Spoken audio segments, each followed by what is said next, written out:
वैसे तो तमाम गाइडलाइन हैं जो आरबीआई कहती है।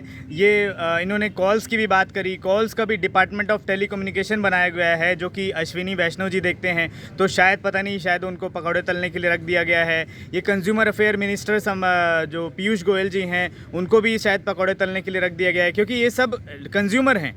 जिस व्यक्ति ने लोन लिया है, चाहे किसी भी संस्था से लोन ले लिया हो, बैंक से हो, एनबीएफसी से हो, किसी भी फाइनेंशियल इंस्टीट्यूशन से यदि कोई व्यक्ति लोन लेता है तो वो कंज्यूमर कहलाता है। और कंज्यूमर होने के नाते कंज्यूमर राइट्स हैं उसके पास, और बहुत सारे ऐसे राइट्स का हनन किया जा रहा है। इनको लगातार फ़ोन किया जा रहा है, इनकी प्राइवेसी का भी हनन किया जा रहा है। घर पर भी आते हैं वो लोग, बिल्कुल घर पर भी आते हैं और बिना पूछे बिना कॉल के घर आते हैं। आके मेरे पे जो सीनियर सिटीजन पिताजी और माताजी हैं उनको आके धमकी दे जाते हैं कि आपके लड़के को बोलिए कि पैसा दे दें, नहीं तो हम आके और पुलिस वाले आके उठा के ले जाएंगे और जेल में बंद कर देंगे।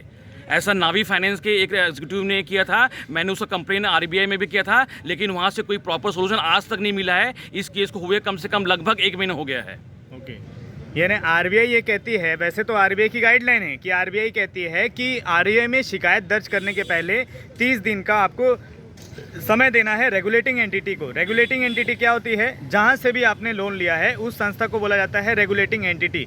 तो रेगुलेटिंग एंटिटी को 30 दिन का समय दिया जाता है ताकि 30 दिन के अंदर रिप्लाई दे दे। उसके बाद यदि नहीं होता है तब आरबीआई में शिकायत दर्ज की जाती है। तो क्या आपने रेगुलेटिंग एंटिटी को बिल्कुल रेगुलेटिंग एंटिटी को बिल्कुल किया था मैंने। बिल्कुल मेरे पास हर चीज़ का रिटर्न में प्रमाण है। इन मेल में मैंने सब रखा है सेव करके। मैंने जब हुआ उसके बाद मैंने आके मैंने बात किया। उसके पहले से भी मुझे पहले से भी थ्रेट कॉल्स और यहाँ पे बिना बताए मेरे घर में आते थे। तो उस समय मैंने किया था, तो बैंक ने कहा था कि 1 महीना के लिए अंदर आप ये कीजिए, वेट कीजिए, उसके बाद अगर कुछ होता नहीं है तो कर दें। मैंने 1 महीना से ऊपर वेट किया, लेकिन जब बैंक से कोई रिप्लाई नहीं आया, नावी फिनसर्व से कुछ जब रिप्लाई नहीं आया, तब मैंने आरबीआई सीएमएस में मैंने उसको इनरोल किया कंप्लेंट को। लेकिन उसके बाद अभी तक कोई सोल्यूशन नहीं आया। उसके बाद भी लास्ट महीने जब मैं बाहर जा रहा था काम की तलाश में, अपना रोजगार ढूंढने जा रहा था, उसमें मैं ट्रेन में था, उस समय बिना बताए उनके एक एग्जीक्यूटिव ने आके मेरे घर में ये किया और मेरे बुजुर्ग माँ बाप को प्रताड़ित किया, उनको डराया कि भैया अगर आपका बेटा नहीं देगा तो हम उठा के ले जाएंगे, जेल में बंद कर देंगे और बाकी जो भी अन्य लीगल एक्शन होगा वो होगा। तो उसके बाद उनकी स्वास्थ्य खराब हो गया। मेरे पिताजी इतने खराब, क्योंकि ऑलरेडी वो स्ट्रोक के पेशेंट है, 80 साल उम्र है। उनको मुझे अस्पताल में जाके ये करना पड़ा। आने के बाद मैं अस्पताल ले जाना पड़ा। माताजी भी शुगर और उसके पेशेंट है, मैं वो भी घबरा दी, दिन भर रोती रही, दिन भर ये करते रही कि तो ये सब क्या हो रहा है करके। आप बताइए, मतलब बिना फ़ोन के आके ऐसे घर में प्रताड़ित कर रहे हैं। साथियों, वैसे तो फेयर प्रैक्टिस कोड है, आरबीआई ने फेयर प्रैक्टिस कोड जारी किया है इसके लिए। और ये फेयर प्रैक्टिस कोड सभी बैंक को, एनबीएफसी को, जितने भी फाइनेंशियल इंस्टीट्यूशन हैं, डिजिटल लेंडर्स हैं, इन सभी को ये गाइडलाइन जारी हुई है कि कैसे लोन की रिकवरी करना है। और इन सभी को बताया गया है कि हरासमेंट नहीं करना है, किसी को टॉर्चर नहीं करना है, मिसबिहेव नहीं करना है। इवन ये बैंक का जो सिचुएशन है, इसको इतनी कंप्लेंट्स गई कि फाइनेंस मिनिस्टर निर्मला सीतारमण जी को भी पार्लियामेंट में बोलना पड़ा कि रिकवरी एजेंट हरासमेंट नहीं कर सकते, रिकवरी एजेंट किसी को टॉर्चर नहीं कर सकते, उनका जो प्राइवेसी है उस प्राइवेसी को हनन नहीं कर सकते। बताइए, रिकवरी एजेंट किसी के व्यक्ति के घर पे जा रहा है और बुजुर्ग माँ बाप को इस तरीके से डरा रहा है, धमका रहा है कि उनको हॉस्पिटल तक ले जाना पड़ रहा है। इसके लिए जिम्मेदार कौन है? इसके लिए जिम्मेदार या तो केंद्र सरकार अपने ऊपर जिम्मेदारी ले ले, या फिर यदि बैंक जिम्मेदार है तो इन बैंकों के खिलाफ भी कार्रवाई होनी चाहिए। या तो पार्लियामेंट में जितने मिनिस्टर्स बैठे हुए हैं वो मिनिस्टर्स इसकी कार्रवाई करें, या फिर आम जनता ये तय करे कि आम जनता तय करे कि अगर सरकार ये काम नहीं करती है, मंत्री काम नहीं कर रहे हैं, मंत्रालय काम नहीं कर रहे हैं, तो आम जनता को मिल करके बैंकों के खिलाफ भी शिकायत दर्ज करना पड़ेगा। बैंक के जितने कर्मचारी हैं, अधिकारी हैं, इनके खिलाफ भी शिकायत दर्ज करना पड़ेगा, क्योंकि इनको क्रॉस चेकिंग करने वाली कोई भी सरकार ने मैकेनिज्म तैयार नहीं किया कि अगर मान लो ये लोग हरासमेंट करते हैं तो इनको देख रेख कौन करेगा।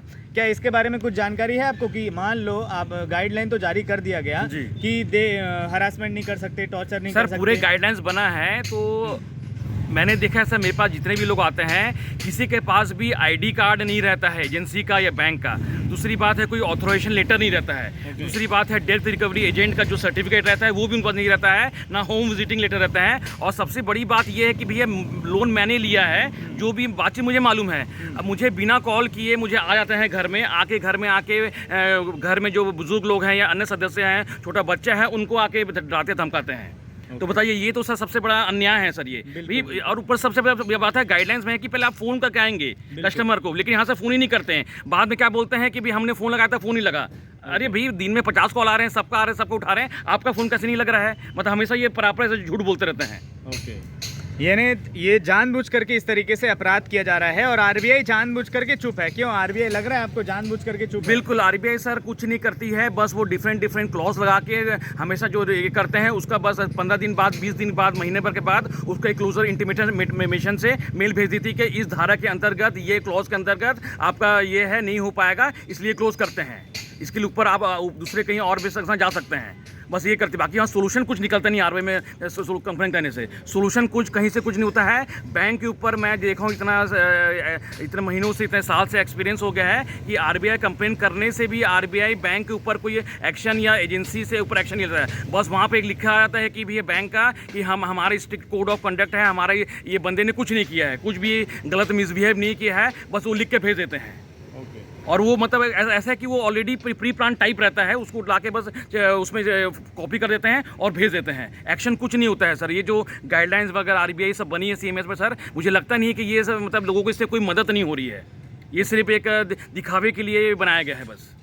यानी कि हाथी के दांत, जैसे बोला जाता है कि हाथी के दांत दिखाने के कुछ और हैं और होने के खाने के कुछ और हैं, तो उसी तरीके से आरबीआई की जो गाइडलाइन है वो गाइडलाइन कहती कुछ और है और होता कुछ और है। आरबीआई को ऐसा नहीं कि पता नहीं है, आरबीआई को भी पता है, बैंकों को भी पता है, इवन पार्लियामेंट में पार्लियामेंटेरियंस को भी पता है, सांसद महोदय लोगों को भी पता है। लेकिन उसके बावजूद भी यदि काम नहीं किया जा रहा है तो आम जनता को अब ये तय करना पड़ेगा कि आम जनता किसका सपोर्ट करेगी, किसका साथ देगी। या तो बैंक जो अत्याचार कर रहे हैं, इन बैंक के अत्याचार को सहना पड़ेगा, या तो फिर इनके खिलाफ आपको सभी को काम करना पड़ेगा, एकजुट होना पड़ेगा। क्योंकि ये जो समस्या है ये एक राजनीतिक समस्या है जिसका समाधान केवल राजनीति से ही निकल सकता है। सभी लोग एकत्रित होइए, सभी लोग ज़्यादा से ज़्यादा लोगों तक इस वीडियो को भी शेयर करिए। कोशिश करिए कि अपने क्षेत्र की जिम्मेदारी लेकर जो भी कर्जे से परेशान हैं उन सभी तक जानकारी पहुँचाए। जय हिंद, जय भारत।